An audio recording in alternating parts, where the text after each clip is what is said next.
Hi Mary. Hi Mark. Hi. So what is giving voice to values and why did you create it?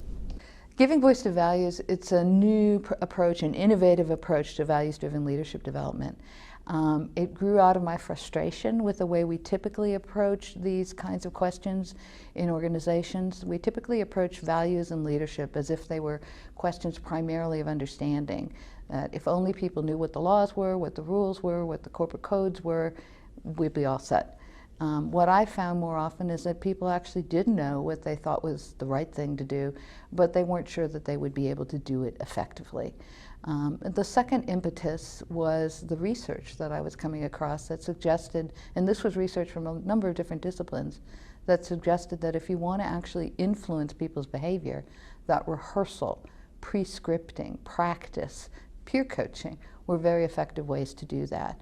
That it was more effective to rather than thinking your way into a different way of acting, it was more effective to act your way into a different way of thinking, as the scholars of positive deviance put it. So those were the two impetuses that led me to think we need to create an action-oriented approach to values-driven leadership development, and that's what GVV is. Okay, and what would you say is distinctive about GVV, Mary? So I think the first thing, the primary thing, the thing that I tell people, if you don't remember anything else about giving voice to values, remember this, is that it asks and answers a different question when it comes to values and leadership. So instead of asking what is the right thing to do in any particular situation, which of course is an important and good question, what GVV does is it asks, once you know what's right, how can you get it done effectively? What would you need to say? To whom? In what sequence? And what will the pushback be? What would the objections be? We call those the reasons and rationalizations. And then what would you say? And what kind of data do you need to gather? And will you do this in a one-on-one conversation, or is this something where you need to work incrementally and build a set of allies or a kind of coalition? So that, GVV asks and answers that question. It gets people thinking about scenarios, not debating whether they can do something the right way, but actually saying, how can I get the right thing done?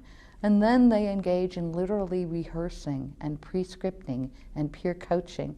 One of the things we do is we identify the enablers and the disablers, the things that either personally, in terms of my own competencies, or organizationally, in terms of the culture, will make it easier or harder for me to act on my values, and how can I play to the enablers, how can I neutralize the disablers.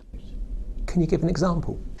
Yes, we have gathered hundreds of scenarios from different organizations and different individuals across industries and around the world of people who have found effective ways to act on their values. And we present these scenarios as cases, but rather than ending with the question, what is the right thing to do, they end with a protagonist who knows what he or she wants to do, and we then say, how can you get it done? So we have many, many examples of this. I'll give you one example which came from Unilever, which was that I was actually doing some interviews, some reconnaissance to try and gather customized scenarios that were relevant to the organization, to Unilever in Nigeria, where we piloted this work. And one of the managers, after hearing the focus groups and conversations we were in, asked to take me aside, and she said, I really like this approach. I'm dealing with a scenario right now. I know I need to act, but I've been putting it off because I'm not sure how to do it. It means communicating to someone who is more senior to me, someone I respect greatly, and someone I consider a friend, but I know I'm going to be giving this individual some information they won't really want to hear. Can I rehearse with you? And so we spent, 15, 20 minutes creating a script and an approach and giving her some alternate scenarios and anticipating what kind of feedback she might get and anticipating some responses. And I heard after the fact that this was hugely empowering for her.